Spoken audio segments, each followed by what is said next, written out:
اینا نیروهای طالبان هستند.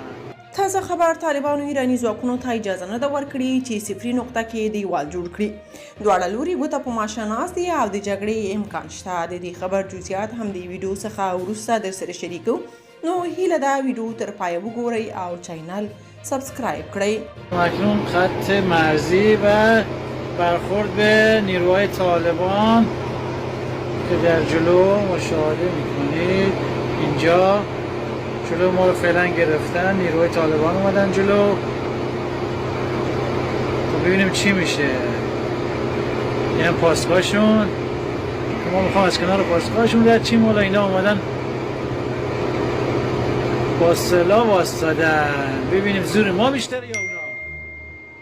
بلخوا طالب سرچینې وایي چې د څه مودې راهیسې ایراني ځواکونه په سرحدي سیمو کې پاروونکي اقدامات ترسره کوي چې په عاجله توګه د طالب ځواکونو د توند غبرګون سره مخ کیږي. سرچینې وایي نن هم ایراني ځواکونو د یو شمېر وسایطو سره صفري کرښې ته راغلي وو تر څو تاسیسات جوړ کړي، خو طالب ځواکونو یې مخه ونیوله. او که ایراني ځواکونه بیا هڅه وکړي چې دیوال جوړ کړي نو جګړه به هم ترسره شي، ځکه چې طالب ځواکونه ګوته په ماشه ناست دي.